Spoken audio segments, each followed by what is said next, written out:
racist woman who called a 5-year-old black boy a hard R. Did you call the word? It is not business. You call him a. Okay, why don't you have the boss to say it right now again? Fuck you, Nick. All right, that's what you say. You're more digging through people's shit, you dumb fuck. Nobody dig into your shit. A little fucking kid just did, you dumbass. That little kid, you call him a little child? What if he acts like one? He's gonna. Are you about to hit him? You chase him here? He took my son's stuff. So that gives you the right to call the child 5-year-old the N-word. If that's what he's gonna act. That's what you're gonna call him. That's what he's gonna act like. You know that's a hate speech, and you can be recorded for that. I don't give a shit. Huh. Fuck off. Okay, we'll see. This video is disturbing to me because her first thought when she saw a little black boy was be like, off rip. And when confronted with saying those words, she said, well, if he want to act like one. That was her reasoning for her R. This woman has since become some kind of beacon of hope for racists on the timeline. But one of my favorite things that racists and right-wingers love to do, for some reason, they immediately get to make an AI art. They immediately get to make an AI slop. And it's always Studio Ghibli style. Look at this shit says. Shiloh Hendrix is hot and has a bigger backbone than most people. We are sick and tired of the way blacks are behaving and shit's fixing to change. Our patience has reached its limits. I don't know what timeline this cracker is existing in where white people have been patient with black people ever. It's not a timeline I live in. This one's very funny. Joan of Crack, they called her, because the initial poster, the Royal Surf, who I'm like 9% I have this person blocked. I've blocked this nigga like 5 times already, bro. I don't know how he keep becoming unblocked. But he posted Joan of Park, and then somebody quote tweeted her, ratio that nigga, said Joan of Crack. I don't understand the conservative mind and how it yearns to use AI to make shitty art. I don't understand it. It doesn't make sense to me. It doesn't matter what it is. They have just something in their brain that's like, I need to make a shitty piece of art around this. The little boy she called a her R was a 5-year-old. That was the age that was said. That was the age that was said in the video that he was 5 years old. The racists on the timeline had decided that no, that's not enough. We're not just transvestigating, we're now age-vestigating. And they're doing like pseudosciences about how old this boy is. The average height of a 5-year-old is 43 inches. 50 inches is the average height of a 10-year-old. And they saying this boy is approximately 50 inches, so he cannot be 5 years old. They're age investigating. They're age investigating whether or not the boy is 5 years old. Not the fact that the boy either way is a child. He's a child regardless. Regardless, he's a child. But no, him being 5 years old makes it better that she called him the hard R. Makes it better that she dropped the ER at the end. 5.7 million views this shit has. Now, not to mention that this kid 100% could still be 5 years old and just be a taller kid, which often happens with young black boys where they are identified and forced to become men earlier than they have to because of their size and their skin color. Not even that. But the fact that either way, he's a child. We're doing mental gymnastics to somehow justify her actions. And the whites didn't just justify her actions.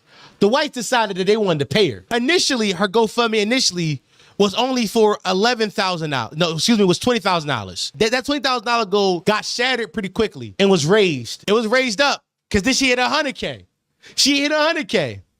And once she hit 100K, she said, why stop there? Why stop there? The people giving me money, why stop there? She raised the goal to 250K. And that goal, she shattered it.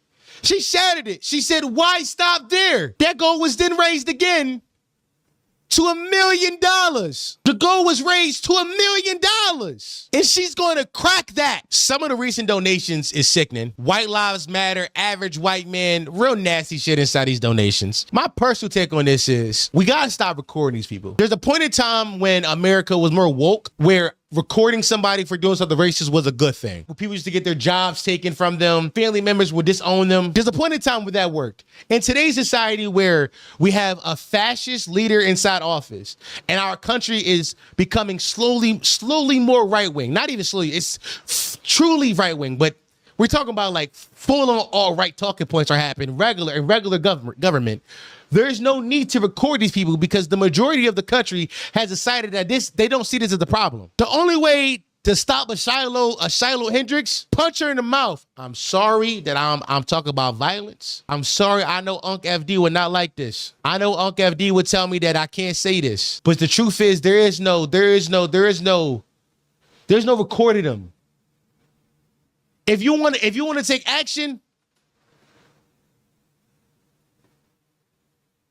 really do something. The whites are an interesting bunch. Here's why the whites are interesting bunch. About a month ago, there was a kid, I believe in Texas, named Carmelo Anthony, awful naming for Carmelo Anthony, the basketball star, who stabbed another kid to death. They were at a high school football game or something like that, and the story is the whites are saying that he just stabbed them for no reason because black men are violent. But I don't believe that happened. It's a pretty good neighborhood. I don't think that kid is just violent for no reason. That the kid comes from a good family. And I believe that the kid was provoked and had to protect himself. That's just my opinion. I don't know too much about this, but I stayed out of this for a reason. Now, the whites have never let that go. Because the whites saw one of theirs get killed and said, we gotta get our lick back. White supremacists are donating to racist women to get back for Carmelo Anthony. They're seeing this woman named Shiloh Hendricks who called a 5-year-old black boy the hard R for no reason besides for being a kid, being a mischievous kid. He saw a bad decide to go in, so that's what kids do. Kids are weird. Kids are bad. Not bad, but kids are mischievous. Kids just do stuff they shouldn't do sometimes. And they said, we need to give her money because that young boy killed that kid and said, no. It's our turn. Y'all donated to him. It's time that we donate to Shiloh. The whites are the funniest group in America because simultaneously they hold all the power while also continuing to try to push this victim shit. How can you hold all of the power socially, politically, and economically, but still find a way to make yourself a victim, but still find out a way to turn yourself into some kind of pariah as if you've been outcast from culture? This story broke my heart this weekend. It didn't break my heart because that little boy got called. I've got called. I've told y'all the story before. When I was 11 years old, I was 11 or 12, my dad drove me to the Pro Football Hall of Fame in Canton, Ohio. And on the ride back, we stopped at a Walmart to get snacks and pee. My dad said, hey, I'm gonna go to the bathroom. You go get snacks. You meet me right here. I said, okay, cool. So I run to the snack aisle. My dad goes to the bathroom. We had a spot to meet him at. And as I'm walking, I get maybe 4 feet away from my dad. I'm 11 or 12, so I'm running a little bit. Some big burly white man bumps me. I look up, say, excuse me, sir. He says, watch out. I'm 11 or 12. I don't know what the fuck just happened. I'm like, what the fuck is this? What the fuck just happened? This is the story of this young black boy is not a story that is new. This is a story that many young black boys have experienced in our lifetimes. This shit happens. So I feel empathy for him, but I know that he will get over this. I know that this is something that he will remember, and will make him aware of the world he lives in. But what makes me sad about this is that she's being rewarded for it.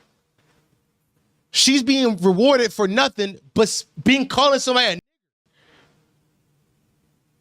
She's being told, not only she, but we're teaching America, all of America is learning a lesson this weekend. That being racist pays. Being a racist can make you a millionaire. That's the lesson to be taken away from this story. That being a racist can make you a millionaire. Potty mouth. Stop playing. Well, hello, potty mouth.